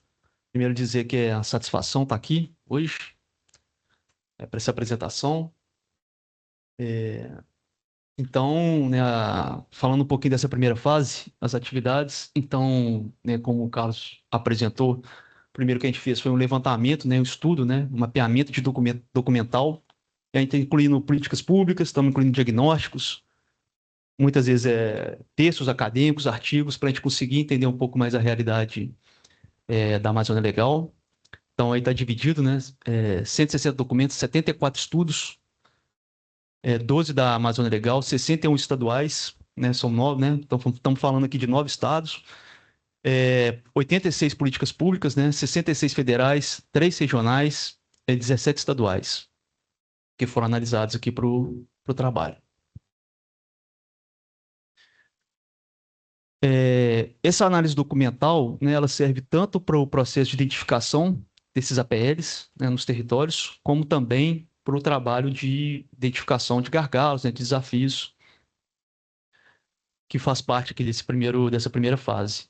A gente também fez uma análise quantitativa, né, que primeiro a gente identificou, né, as cadeias de produtos da sociobiodiversidade, e aí a gente selecionou alguns produtos, né, algumas cadeias que existem, né, bases de dados disponíveis, confiáveis para trabalhar. Fizemos, né, cálculos de fatores para a identificação desse APL. Então, primeiro identificamos a cadeias, depois aplicamos outra metodologia para poder identificar esses APLs. E aí também identificamos, né, os epicentros dentro de cada APL para poder ter aí núcleos, né, para, enfim, ajudar a gente a entender dentro do território onde que estão os arranjos. E, por fim, também fizemos, né, mais de 50 entrevistas, né, institucionais, né, com secretarias, né, com Embrapa, com ministérios, com organizações sociais, né, OSCs, também, novamente, para entender o que de fato está sendo feito, o que está sendo prioritário, né, para os governos estaduais, para as instituições que estão em campo executando essas políticas, né. Também conversamos com bancos, com universidades, enfim. Então, isso para dar robustez, né, na nossa identificação, nessa identificação inicial dos APLs. Então, para a gente identificar um APL, o que a gente está considerando como APL nesse processo de identificação? Ele precisaria, né, aparecer nos documentos, ele precisaria de aparecer nos indicadores, ele precisaria de aparecer nas entrevistas, ou pelo menos em duas dessas formas de identificação, né? Porque aí a gente teria um pouco mais de certeza, né, de que ele tem, né, um APL. Tá? Então, passando aqui de estado em estado, quais foram os APLs que a gente fez, identificamos agora inicialmente? Tá sendo... aqui, então, a gente fez essa apresentação gráfica, né, com um mapa aqui da Amazônia Legal, e destacamos também duas políticas que a gente entende que são muito relevantes aqui, porque a gente está falando de APL de sociobiodiversidade. Uma que são Polo das Rotas da Integração Nacional, né, a política do MDR para APLs, e também identificamos os territórios da sociobio, da Estratégia Nacional de Bioeconomia, né, cruzando um pouco, né, a nossa identificação com essas políticas que estão entrando, né, que são fortes, né, são potentes aqui, são importantes aqui para o nosso trabalho. Tá? Então, essas manchas, né, ali, a mancha amarrosada é o território sociobio, aqui no caso do Amapá, e os polos. Então, no Amapá, né, a gente tem 3 polos da sociobio e alguns fazem interface aí com esse território. Então, a gente está falando, né, do... E aqui a gente hierarquizou, tá? A princípio da nossa metodologia, o que a gente está entendendo que é mais relevante. Então, a APL da Açaí, na região sul-sudoeste do Amapá, né, que é um polo também. O APL do Pescado, na região da Costa Norte. A APL da Açaí da região do Balique. O APL da Castanha. O APL de Cacau. O APL do Cupuaçu, né, no sul do Amapá. A APL do Palmito, no sul do Amapá. O APL do Mel, na região sul metropolitana. A APL da Mandioca. E o APL de óleos vegetais, na região metropolitana. No Acre, então, né, a mesma coisa graficamente, o Acre hoje não tem um polo, tá? A princípio não tem um polo de rota, mas tem um território, né, da sociobio. E a gente vê aqui no Acre também uma concentração, né, no Vale do Acre e no Vale do Juruá desses APLs. Tá? Então, a gente está falando do APL da castanha do Brasil, o APL da borracha no Vale do Acre, o APL da açaí no Juruá, a APL da mandioca no Juruá. Tem uma rota de cacau no Acre também, tá? Aí uma coisa importante, né? O cacau ele vai aparecer de forma recorrente nos estados, né? O cacau vem aí com uma potência da sociobiodiversidade grande. Café no Vale do Juruá, mel do Acre, a pele do murumuru no Vale do Acre, do buriti no Juruá, açaí no Vale do Acre e o palmito no Vale do Acre. Tá? O Amazonas, né? O Amazonas tem uma diversidade grande de APLs, de produtos, né? Tem uma diversidade territorial grande também, né? Eu acho que seria, né, assim também como o Pará, tem uma diversidade muito grande de potenciais APLs, né? De identificados. A gente identificou, trouxemos aqui 12, tá? Principais. E a gente também tem uma boa concentraçãozinha, né, na região de Manaus, né? Onde tem ali uma processo de industrialização, urbanização mais forte. Então, a gente está falando a PL da castanha do Brasil, Itapauá, o açaí de Codajás. A gente tem um polo de biodiversidade das rotas, tá? A gente dividiu em 2 polos, né? Porque eles estão, né? O polo ele é muito grande, mas você tem um polo importante em Tabatinga, né? Ali na fronteira, e também em Manaus, de fitoterápicos e fitocosméticos. O pirarucu de Mamirauá, que muito falado nas entrevistas, né? Ele é muito reconhecido dentre os ministérios, né, entre secretarias, né, sempre muito citado como um exemplo, aí, como um caso de sucesso importante. O APL de frutas da região metropolitana de Manaus, da borracha natural do sul do Amazonas, da mandioca e farinha de Manacapuru, o Guaraná de Maués, o APL de produção de pescado de Manaus, de maneira manejada de Manicoré, e de produção de pescado também no Alto Solimões, Benjamin Constante, naquela região também ali mais próximo da fronteira. E aí também, né, o Amazonas tem um grande território aí da sociobio, Juruá-Tefé. O Maranhão, né? O Maranhão, ele parte, né? Você vê que o Maranhão, né, ele tem um corte ali parte do Maranhão só que é considerado dentro da Amazônia Legal. Então a gente olhou para os APLs, né, dentro da região da Amazônia Legal. E aí destaca, né, você vê um destaque na parte norte do Maranhão, que estão mais associados à sociobiodiversidade, né? Então vai ter um destaque grande aí também para o babaçu, né? Alguns APLs de babaçu dentro do Maranhão, mas também com destaque para a apicultura, o açaí, o bacuri e o cupuaçu. No Mato Grosso, que também, né, a gente pode, né, uma região de transição, né, de Cerrado para a Amazônia, também, né, vários APLs aí distribuídos ao longo do estado.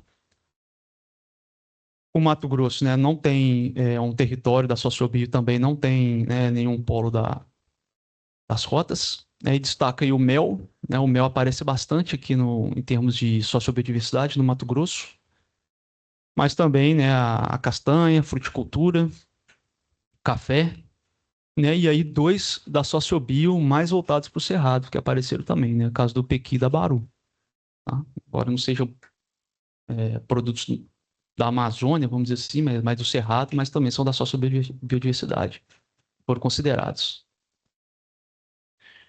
No Pará, também é um estado com grande diversidade, né, de APLs da sociobiodiversidade, com destaque para açaí, como uma cadeia, né, estruturadora. No Pará, né, temos 3 territórios, né, da sociobio, né, então dando um destaque muito importante aqui para o estado.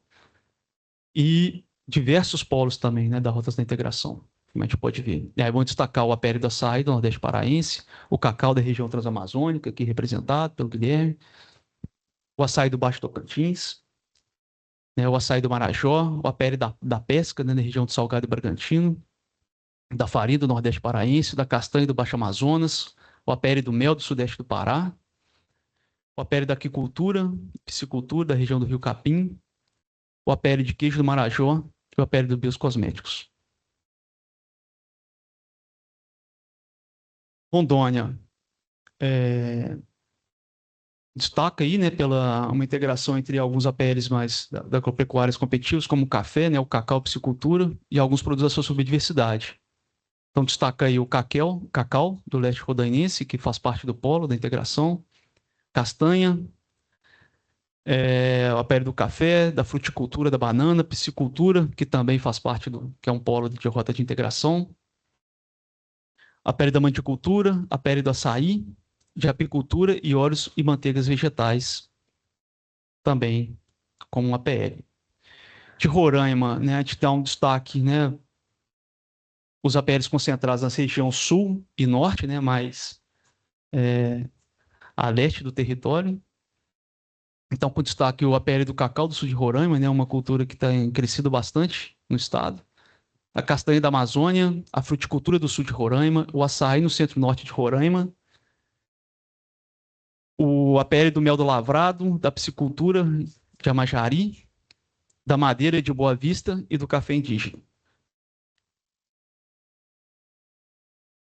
E, por fim, o APL de Tocantins, né? O APL de Tocantins aí, 5 APLs identificados. Eu acho que foi o estado que hoje maior convergência de, né, os dados, as entrevistas, os documentos, né? Então, um APL de apicultura no centro de Tocantins, um forte, APL de produtos do Jalapão, né, bastante conhecido também, a piscicultura no Bico do Papagaio e o cacau no Bico do Papagaio. Então, a região norte do Bico do Papagaio de Tocantins, né, acho que por estar mais próximo da região amazônica, ele tem uma concentração maior de APLs da biodiversidade no estado. Então, essa é a nossa identificação inicial, tá? Temos aqui 84 APLs identificados, né, nessa primeira identificação. E como o Carlos disse, a gente vai avançar para caracterizar e priorizar um APL para cada estado. E outro resultado inicial que a gente tem para apresentar são os gargalos, né? Então, a gente tem 10 gargalos aqui mais importantes, né, para o desenvolvimento de APLs, de uma maneira geral. E aqui a gente hierarquizou do que a gente escutou nas entrevistas, tá? Principalmente. Então, o que aparece, já foi dito também aqui em algumas falas, né? Infraestrutura habilitante, logística. Então, a gente está falando de transporte, né, portos, energia, saneamento básico, né, como condições estruturantes para o desenvolvimento das APLs, né? Então, isso foi muito falado para a gente durante as reuniões, né, muito discutido. Outro ponto que falamos aqui também na nossa mesa aqui de conversa, a questão da articulação de atores de governança. Então, tem a ver com a organização local, né, e a coordenação institucional para implementar políticas no território. Tá? Então, duas coisas em conjunto, né? Uma organização local, né, para poder receber essas políticas, né, e facilitar essa coordenação institucional. A gente percebe uma série de políticas chegando no território, ao mesmo tempo, e muitas vezes sem muita coordenação. Terceiro, acesso a mercados, canais de venda, escala, regularidade e dependência de atravessadores. Tá? Só para, né, a gente está chegando aqui no quarto, né, que a gente classificou em gargalos competitivos, né? Esqueci de falar, e os gargalos tecnológicos, tá? Então, os competitivos estão mais orientados para políticas de competitividade e os gargalos tecnológicos mais orientados para as políticas de tecnologia e inovação. Então, quarto, né, mais relacionado à tecnologia, capital humano qualificado. Então, aí entra tanto a questão da assistência técnica continuada, voltado para esses APLs, né, para essas cadeias da sociobiodiversidade, tá? A capacitação produtiva, gestão e transferência de tecnologia. Também isso está relacionado a gente ter um capital humano, né, qualificado, avançado, para também conseguir transferir tecnologia para produtores, enfim, para os empresários, etc. O quinto, acesso a financiamento. Aí tem duas questões importantes, né? Uma são os processos bancários, né? A exigência de documentação excessiva, muitas vezes né, os APLs, né, não conseguem atender esse tipo de exigência, e a baixa capilaridade técnica dos agentes financeiros, ou seja, né, ter gente técnica nos bancos capaz de ir aos territórios, entender a sua necessidade e traduzir isso em financiamento. E, por outro lado, você tem a questão da segurança fundiária e também a regulação das cooperativas e cooperados, né? Então, isso também acaba sendo um entrave, né? A gente também entrevistou entidades financeiras, que isso acaba sendo um entrave na hora de conceder o empréstimo, né? Você tem ali ainda uma baixa organização dessas organizações. Tem a questão, os textos apareceu equipamento tecnológico, né? A gente está chamando aqui de tecnologias adaptadas para beneficiamento básico, né? Também isso apareceu bastante, né? A capacidade de processar produtos localmente nesses territórios, além também de equipamentos para permitir, né, maior agregação de valor, para permitir inovação, que são os laboratórios e plantas pilotos. Tecnologias genéricas, né, a gente está falando de internet, telefonia, ferramentas digitais, né, e aí destacamos ali rastreabilidade, né, nos mercados, né, para sociobio, né, quando a gente está falando muito de produtos alimentícios, a questão da rastreabilidade é muito importante e a ausência desse tipo de tecnologia é um gargalo. Padrões normativas, né, então selos, né, de sanidade ambiental, de meio ambiente, certificações, inspeção e formalização. Então, esse é um gargalo também. Isso conecta, né, com a questão da infraestrutura habilitante, mas conecta também com a capacidade do Estado de conseguir fiscalizar, de conseguir emitir essas certificações. Informação pública está em nono, mas a gente entende também que é um gargalo super importante, porque a partir da informação pública você não chega para os produtores, né? Questão de preço, né? Quanto que está valendo minha mercadoria no mercado? Quem são os potenciais compradores? Quais são as políticas que existem, eu posso me beneficiar, né? Onde que estão as políticas de crédito e editais que podem favorecer, né? A gente percebe, né, conversando, que isso ainda está um pouco desarticulado também e é um gargalo importante, né, para esses APLs. E, por fim, né, o conhecimento científico-tecnológico, né, por fim, mas não é menos importante, mas é menos citado, né? Como a gente ainda tem algumas questões de gargalos básicos, né? A questão do conhecimento científico-tecnológico, ele aparece um pouco menos, né, nas falas, né? As preocupações ainda são anteriores, mas seria a questão da pesquisa aplicada, bioativos, né, e desenvolvimento de novos produtos baseado na biodiversidade. Né? Então, o recado ali final é isso, né? Os gargalos, eles estão de alguma forma conectados um com outros, né? Alguns gargalos dependem do outros, eles não atuam de forma isolada, né? Eles se reforçam o tempo todo, né? E o que vai criando aí um empecilho para a estruturação desses APLs, né? O cadeias da sociobiodiversidade. Obrigado pela atenção. Obrigado, Marcelo. Bom, agora já para concluir, pode deixar a apresentação? Sim. Só falar que dos gargalos que apresentamos, que são os que falam o tempo todo nas entrevistas, o que aparece é a realidade e o que aparece também nos documentos, na análise documental. Os APLs, assim, o segundo é a organização coletiva, é o capital social, que é o que o APL vem para solucionar. O terceiro é acesso ao mercado.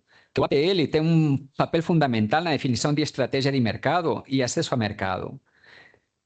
Então, o APL vem para atacar diretamente ou solucionar diretamente esses gargalos que são prioritários, identificados nas entrevistas com vocês, instituições que trabalham no território. Então, é isso aí, a gente vê uma aderência total do projeto para diminuir esses gargalos e, pelo tanto, acelerar o desenvolvimento. Podemos voltar, por favor, na apresentação e avançar? Estamos terminando já.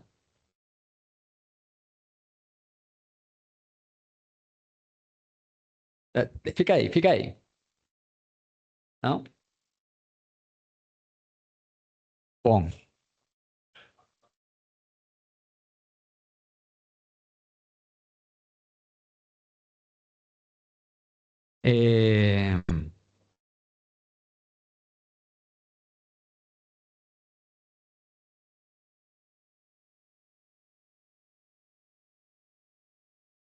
Agora, avança.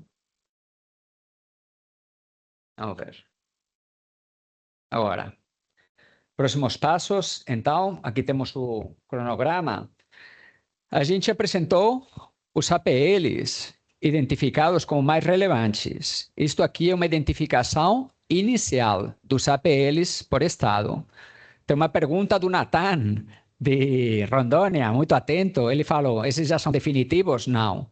Esses APLs são os identificados, como a gente falou, através de documentos, entrevistas e quantitativo. E em 2 semanas, aproximadamente, vamos abrir uma consulta pública. E a gente vai comunicar vocês. Então, vocês vão poder ver os APLs identificados na consulta pública e os gargalos para comentar, ok? E os comentários serão incorporados também na análise. Outro ponto importante que eu quero mencionar é que em julho serão trabalhados essas oficinas com os APLs, um APL por estado, que nos ajudará a construir a estratégia, ok? Perguntas? Temos que fechar ao meio-dia, então temos 5 minutos, 6 minutos para perguntas. Não sei se tem alguma pergunta aqui na sala, alguma pergunta online. Tá, então vamos começar aqui na sala.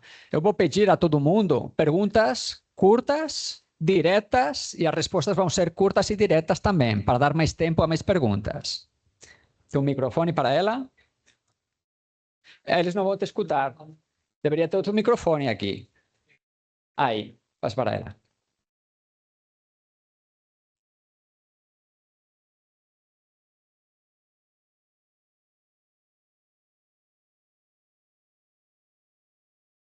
Total. Oi, pronto, agora deu certo. Bom dia, eu sou a Auricélia, né, eu sou consultora, eu vim aqui a pedido de uma pessoa do Acre, da gerente do Juruá, lá no Acre, a Laís Maps. E eu quero saber o seguinte, com relação à cadeia do açaí, se dentro dessa metodologia das APLs, existe como ter conexão entre 2 estados, visto que a sazonalidade do açaí do Acre e do Pará se complementam. Assim, os estados são muito grandes, mas se o APL estiver entre os 2 estados e existir interação entre os atores, pode ser considerado um APL. O APL não é definido pela fronteira entre os estados, é definido pelo território, pela atividade e pela interação. Se o território for muito grande, juntando os 2 estados, aí não vai ter interação. Então, isso tem que ser analisado. Ok? Obrigado. Alguma outra pergunta? Tá, então, pode falar, Vicente? Bom dia a todos. Vicente Schettini, do Sebrae Amazonas. Parabéns pela apresentação. Na verdade, eu tenho 2 sugestões. A primeira é que realmente essa questão da governança multi-institucional ela é bem complexa, né? E que eu acho que a gente tem que ter um olhar para o secretariado da governança. Eu acho que ele é que é o responsável, precisa ser o responsável em fazer com que haja, de fato, uma proximidade e uma continuidade das ações. secretariado da governança. Acho isso muito relevante no processo de governança. Outra questão é que todos esses dados que já foram mapeados, que eles sejam colocados num repositório geral, central, né? Para que, de fato, todos possam ter acesso a essas informações. E 2 pontos de atenção. A questão da geração de expectativas. Eu estava lá em 2023, no governo do Estado, sendo responsável pelo núcleo de arranjos produtivos locais.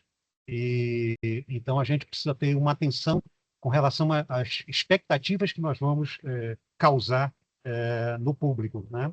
E a última questão, de ponto de atenção, é a questão temporal. É preciso que a gente coloque no plano plurianual os recursos necessários para que esse trabalho seja desenvolvido mais à frente. É isso. Obrigado. Perfeito, Vicente. Muito obrigado. Tudo que você falou faz total sentido. O tema da Secretaria Executiva no APL é um ponto-chave. Tem que ter alguém que atue. É como uma empresa. Uma empresa pode ter presidente, mas se não tem diretor, nada acontece. Então, o APL precisa ter um diretor, uma equipe que trabalha para o desenvolvimento. Perfeito. Só falar que esta apresentação vai estar disponível no mesmo link que a gente mandou para vocês para participar do evento, tá? Então, lá vão ter a gravação da apresentação e que os materiais vão ser, vão ser compartilhados com vocês. Vocês receberão e-mails da Sudan, e-mails do Marcelo, da equipe.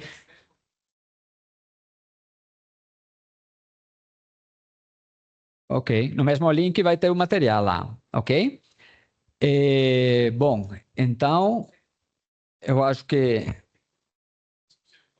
tem 2 perguntas mais. Temos tempo, Henrique, para as perguntas?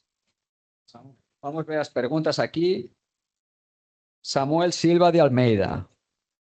Temos APLs, arranjos bem qualificados que necessitam de uma força produtiva regional para ampliarmos a escala de mercado. Agregação de valor e competitividade. Parabenizo a Sudam pela iniciativa e precisamos focar nas cadeias portadoras de futuro, investindo em inovação, tecnologia, acesso a financiamentos mais competitivos e ambiente favorável. Perfeito, Samuel. É isso mesmo. O APL é para trazer organização, competitividade, tecnologia e inovação. Tem um comentário também do Vicente de Paulo Mendes.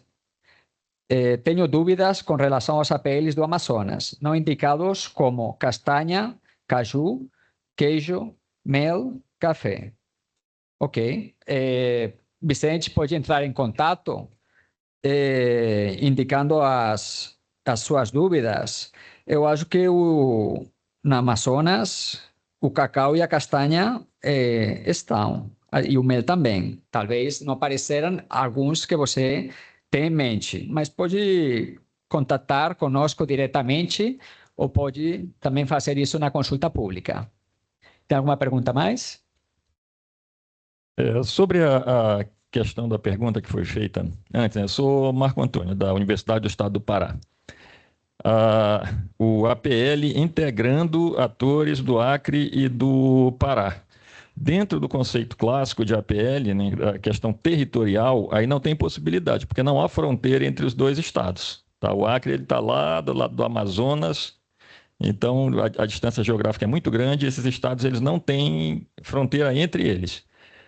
Agora, eu estou falando do conceito clássico, territorial. Então, a gente hoje tem outras ferramentas para trabalhar a interação entre atores que não dependem da questão da territorialidade. Então, desse ponto de vista, que tipo de ação se poderia tomar para você tratar de maneira complementar, mesmo APLs que territorialmente estão tão distantes, já que ela colocou a questão da sazonalidade, né, que é semelhante. Então, com certeza, outros fatores também devem aproximar esses 2 arranjos. Perfeito. Perfeito. Uma coisa é a estratégia do APL, o APL em si. E outra coisa é a estratégia do programa, a estratégia de desenvolvimento. Então, o que acontece em cada APL você tem um aprendizado. Se você tem 3 ou 4 APLs de cacau ou de açaí, cada um tem um aprendizado. Cada um talvez está experimentando uma tecnologia, está trabalhando com coisas diferentes que podem ser compartilhados com os outros APLs e a um nível superior desenvolver novas ações, novas estratégias. Isso que, por exemplo, a Apex está fazendo com os APLs de mel. Pega os diferentes APLs de mel e fala, agora vamos exportar. Vou levar vocês cooperativas, com o novo programa que tem para cooperativas, para exportar no mundo. Então, a gente, com a estratégia geral, vai ter os diferentes APLs que têm a dinâmica cada um própria.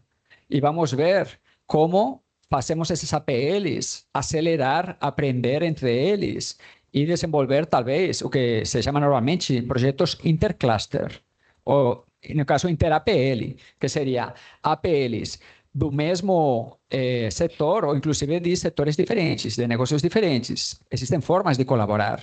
É tudo bioeconomia, sociobiodiversidade. Então, isso, uma estratégia potente tem que considerar tudo isso.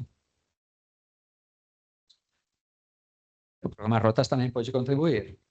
Perfeito. Bom, então, estamos 11h59, pontuais. Muito obrigado a todo mundo. Vou dar a palavra agora para o Henrique Sauma para fazer o fechamento oficial. E depois podemos fazer uma fotografia aqui para finalizar. Não, vai ser aqui fora. Aqui fora. O buffet já está, inclusive, pronto. O Chico está nos matando aqui já. Pode diretor, fechar. Que pena que o senhor não está aqui, diretor. Eu escolhi arroz paraense, olha. Mas não foi de propósito pela sua ausência, viu? Prometo. Primeiro, eu quero agradecer a participação, a presença de todos aqui. Dizer que esse é um processo de construção coletiva. Desculpe a indelicadeza. Eu sou Henrique Sauma, eu sou coordenador geral de desenvolvimento sustentável. A batuta é com o diretor Aron Alcolumbre, que é o nosso diretor, e aí a gente tem essa coordenação. Dentro da CG10, nós temos a CAP e a CASP. A Tassi está aqui atrás com um colega nosso, novo servidor, Romário, que trata de um outro assunto aqui, a gente está falando de inovação e tudo, e Luiz e o Neivan estão tocando aí a batuta de sistemas produtivos.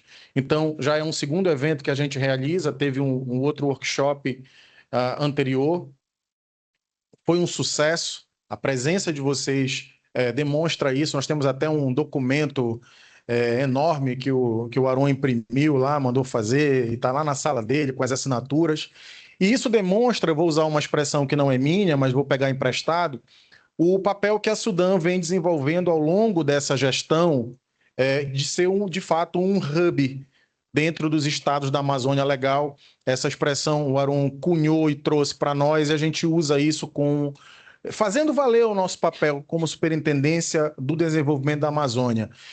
Ainda há pouco o Carlos falava sobre a Apex, a gente tem por hábito, todos os anos, o Aron se recorda disso, a gente reúne com a Apex para ter uma ideia daquilo que vai ser, do que a Apex está olhando, não só do ponto de vista de mercado, mas quais são os potenciais e de produtos para a gente pensar numa exportação. Para além disso, Marco Antônio, a gente também tem olhado muito para o mercado do ponto de vista de quem produz e do ponto de vista de quem comercializa. Apenas para dar um exemplo, o Fábio Cecília é uma pessoa que está constantemente conosco.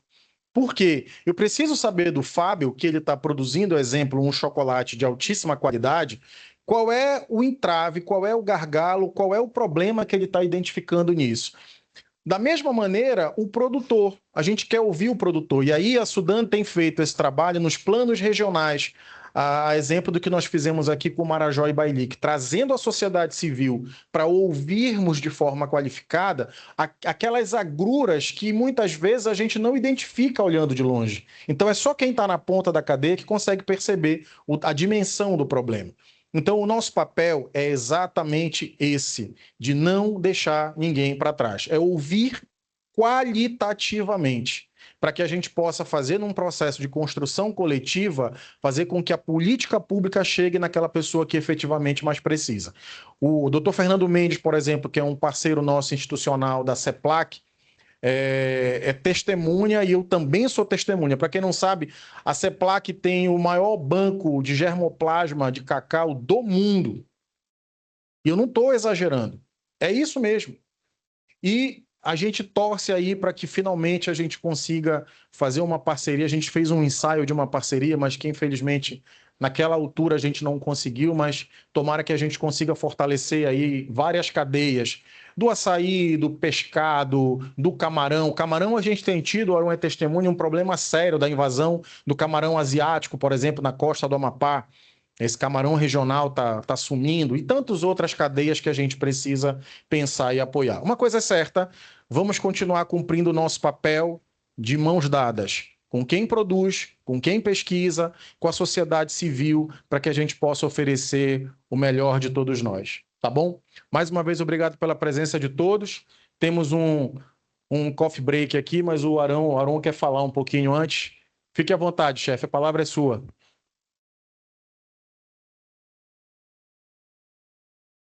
Seu áudio não está saindo.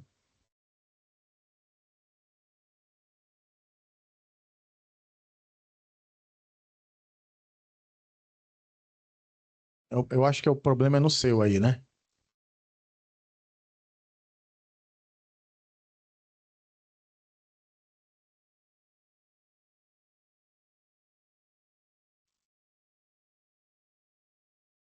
E agora, tem áudio? Ok? Ok. Eu estou pensando aqui só nesse arroz de pato. Como é que eu vou comer aqui em Brasília? Não, é arroz paraense, é com camarão, chefe, não é de pato esse, não. Então piorou ainda, tá mais difícil ainda agora. Mas eu queria mais uma vez agradecer a presença de todos e boa lembrança aquela do workshop que nós fizemos em final de 2024 e o Dr. Fernando fez uma palestra fantástica aí sobre a cadeia do cacau e nós assinamos um compromisso de fazer o que nós estamos fazendo agora, que é exatamente executando tudo que a gente conversou no workshop, com essa contratação da consultoria, e o PNUD realmente agora cumpriu o papel dele junto com a Sudan de executar o que a gente prometeu lá no final de 2024. Então, isso daí é mais uma prova de que a gente está com toda vontade e com toda a responsabilidade de cumprir o nosso papel na Amazônia. Então, vou deixar vocês aí almoçando esse arroz paraense e a gente aqui vai ficar só com a saliva aqui, salivando com esse prato aí da culinária paraense. Um abraço para vocês e até a próxima.